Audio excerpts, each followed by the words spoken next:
The eternal parent, wrapped in her ever-invisible robes, had slumbered once again for 7 eternities. Time was not, for it lay asleep in the infinite bosom of duration. Universal mind was not, for there were no Ahi to contain it. The 7 ways to bliss were not, the 7 great causes of misery were not, for there was no one to produce and get ensnared by them. Darkless alone filled the boundless all, for Father, Mother, and Son were once more one, and the Son had not awakened yet for the new wheel and his pilgrimage thereon. The 7 sublime lords and the 7 truths had ceased to be, and the universe, the sun of necessity, was immersed in Paranishpana, to be outbreathed by that which is and yet is not. Naught was. The causes of existence had been done away with. The visible that was and the invisible that is rested in eternal non-being, the one being. Alone, the one form of existence stretched boundless, infinite, causeless, in dreamless sleep, and life pulsated unconscious in universal space, throughout that all-presence which is sensed by the opened eye of the Dangma. But where was the Dangma when the alaya of the universe was in Parimata, and the great wheel was Anupadaka?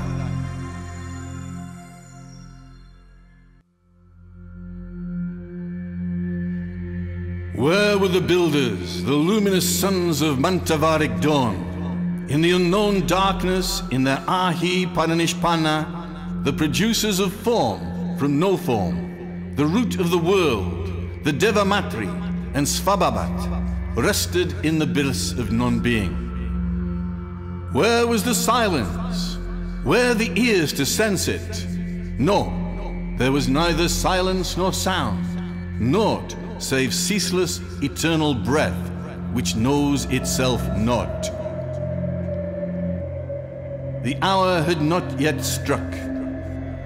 The ray had not yet flashed into the germ. The Manet Pada had not yet swollen. Her heart had not yet opened for the one ray to enter, thence to fall as 3 into 4 into the lap of Maya.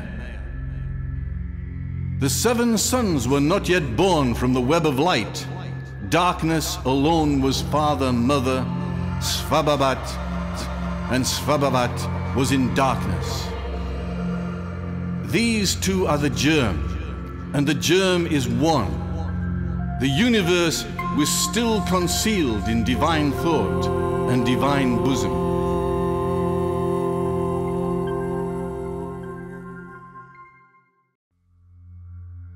The last vibration of the 7th eternity thrills through infinitude. The mother swells, expanding from within without, like the bud of the lotus.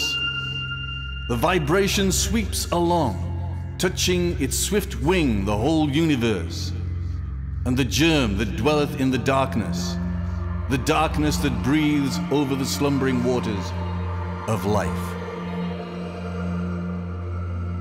Darkness radiates light, and light drops one solitary ray into the mother deep. The ray shoots through the virgin egg. The ray causes the eternal egg to thrill and drop the non-eternal germ, which condenses into the world egg. Then the 3 fall into the 4. The radiant essence becomes 7 inside, 7 outside. The luminous egg, which in itself is 3, curdles and spreads in milk-white curds throughout the depths of mother. The root that grows in the depths of the ocean of life. The root remains, the light remains, the curds remain, and still Oyahu is one. The root of life was in every drop of the ocean of immortality, and the ocean was radiant light, which was fire and heat and motion. Darkness vanished and was no more. It disappeared in its own essence. The body of fire and water, or father and mother. Behold, O Lanoo, the radiant child of the two, the unparalleled refulgent glory, bright space, son of dark space, which emerges from the depths of the great dark waters. It is Oyahu the younger, he shines forth as the sun. He is the blazing divine dragon of wisdom. The one is 4, and the 4 takes to itself 3. And the union produces the Sapta, in whom are the 7, which becomes the Tridasa, or the hosts and the multitudes. Behold him lifting the veil and unfurling it from east to west. He shuts out the above and leaves the below to be seen as the great illusion. He marks the places for the shining ones and turns the upper into a shoreless sea of fire, and the one manifested into the great waters. Where was the germ, and where was now darkness? Where is the spirit of the flame that burns in thy lamp, O Lanoo? The germ is that, and that is light, the white, brilliant sun of the dark, hidden Father. Light is cold flame, and flame is fire, and fire produces heat, which yields water, the water of life in the Great Mother. Father, mother spin a web whose upper end is fastened to spirit, the light of the one darkness, and the lower one to its shadowy end, matter. And this web is the universe spun out of the two substances made in one, which is Svabhavat. It expands when the breath of fire is upon it. It contracts when the breath of the mother touches it. Then the sons dissociate and scatter to return into their mother's bosom at the end of the great day, and re-become one with her. When it is cooling, it becomes radiant, and the sons expand and contract through their own selves and hearts. They embrace infinitude. Then Svabhavat sends Forhat to harden the atoms. Each is a part of the web, reflecting the self-existent Lord like a mirror, and becomes in turn a world.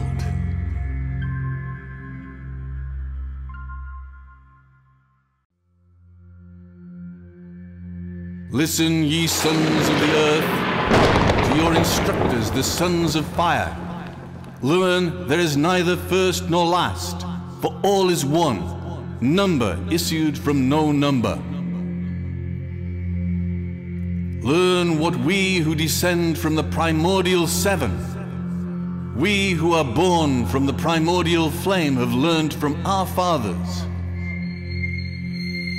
From the effulgency of light, the ray of the ever-darkness, sprung in space and reawakened energies, the one from the egg, the 6 and the 5, then the 3, the 1, the 4, the 1, the 5, the twice 7, the sum total. And these are the essences, the flames, the elements, the builders, the numbers, and the arupa, the rupa, and the force of divine man. The sum total. And from the divine man emanated the forms, the sparks, the sacred animals, and the messages of the sacred fathers within the Holy Four. This was the army of the voice, the divine mother of the seven. The sparks of the seven are subject to, and the servants of the first, the second, the third, the fourth, the fifth, the sixth, and the seventh of the seven. These sparks are called spheres, triangles, cubes, lines, and modelers. For thus stands the eternal Nidana, the Oyahu, which is.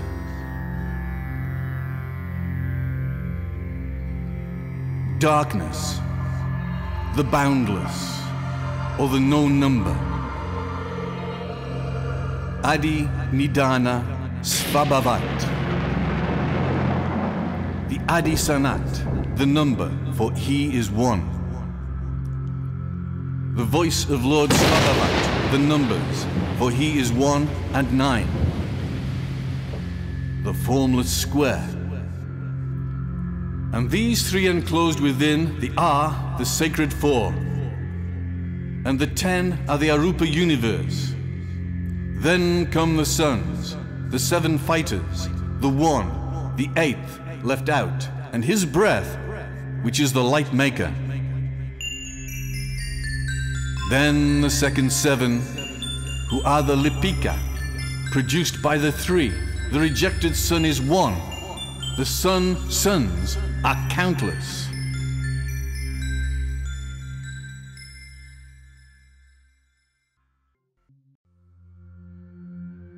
The primordial 7, the first 7 breaths of the dragon of wisdom, produce in their turn, from their holy circumgyrating breaths, the fiery whirlwind. They make of him the messenger of their will. The Dzyu becomes Forhat, the swift son of the divine sons, whose sons are the Lipika, run circular errands. Forhat is the steed, and the thought is the rider. He passes like lightning in the fiery clouds, takes 3 and 5 and 7 strides through the 7 regions above and the 7 below. he lifts his voice and calls the innumerable sparks and joins them. He is their guiding spirit and leader. When he commences work, he separates the sparks of the lower kingdom that float and thrill with joy in their radiant dwellings, and forms therewith the germs of wheels. He places them in the 6 directions of space, and one in the middle, the central wheel. Fohat traces spiral lines to unite the 6th to the 7th, the crown. An army of the sons of light stands at each angle, and the Lipika in the middle wheel. They say, "This is good." The first divine world is ready. The first is now the second. Then the divine Arupa reflects itself, the Chayaloka, the first garment of the Anupadaka. Fohat takes 5 strides and builds the winged wheel at each corner of the square for the 4 holy ones and their armies. The Lipika circumscribe the triangle, the first one, the cube, the second one, and the pentacle within the egg. It is the ring called Pass Not, for those who descend and ascend. Also, for those who during the Kalpa are progressing towards the great day, be with us. Thus were formed the Rupa and the Arupa, from one light, 7 lights, from each of the 7, 7 times 7 lights. The wheels watch the ring.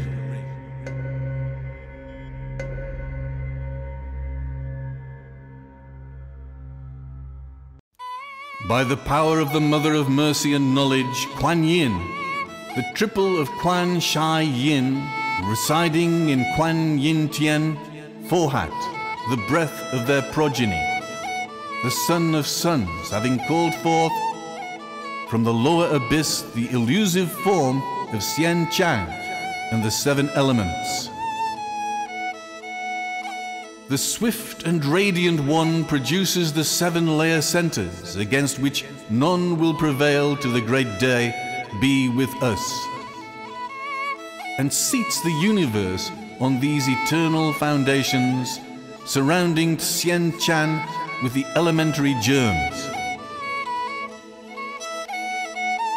Of the 7, first 1 manifested, 6 concealed, 2 manifested, 5 concealed, 3 manifested, 4 concealed, 4 produced, 3 hidden, 4 at 1 San revealed, 2 1/2 concealed, 6 to be manifested, 1 laid aside.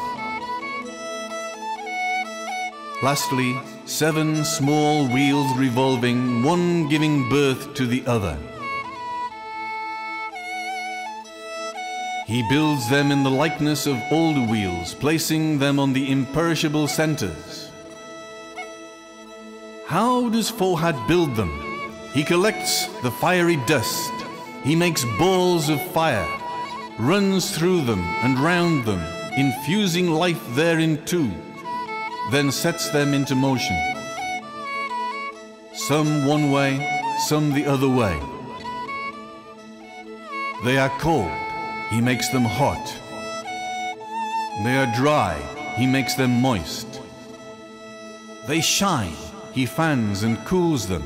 Thus acts Fohat, from one twilight to the other, during 7 eternities. At the 4th, the sons are told to create their images. 1/3 refuses, 2 obey. The curse is pronounced. They will be born on the 4th, suffer and cause suffering. This is the first war. The older wheels rotated downwards and upwards.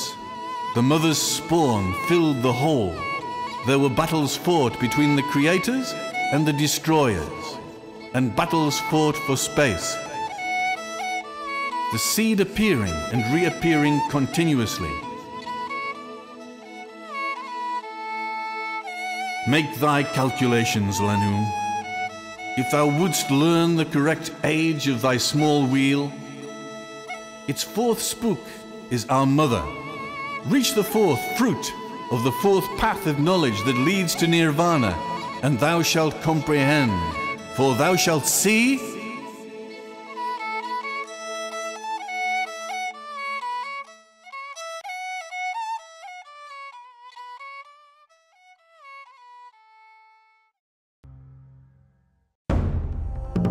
Behold the beginning of sentient, formless life. First the divine, the one from the mother spirit, and then the spiritual. The three from the one, the four from the one, and the five from which the three, the five, and the seven. These are the threefold, the fourfold downward, the mind-born sons of the first Lord, the shining seven. It is they who are thou, me, him, all Lanoo, they who watch over thee and thy mother earth. The one ray multiplies the smaller rays, life precedes form, and life survives the last atom of form. Through countless rays proceeds the life ray, the one, like the thread through many jewels. When the one becomes two, the threefold appears, and the three are one. And it is our thread, O Lanoo, the heart of man-plant called Saptasarma. It is the root that never dies, the three-tongued flame of the four wicks. The wicks are the sparks that draw from the three-tongued flame, shot out by the seven, their flame, the beams and sparks of one moon reflected in the running waves of all the rivers of earth. The spark hangs from the flame by the finest thread of Fohat. It journeys through the seven worlds of Maya. It stops in the first, and is a metal and a stone. It passes into the second, and behold, a plant. The plant whirls through the seven changes and becomes a sacred animal. From the combined attributes of these, Manu, the thinker is formed. Who forms him? The seven lives and the one life. Who completes him? The fivefold La. And who perfects the last body? Fish, Sin, and Soma. From the firstborn, the thread between the silent watcher and his shadow becomes more strong and radiant with every change.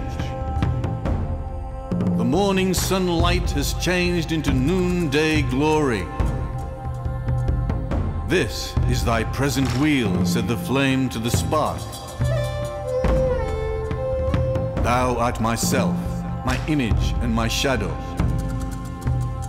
I have clothed myself in thee, and thou art my Vahan to the day. Be with us. When thou shalt re-become myself and others, thyself and me, then the builders, having done their first clothing, descend on radiant earth and reign over men who are themselves.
Shanti.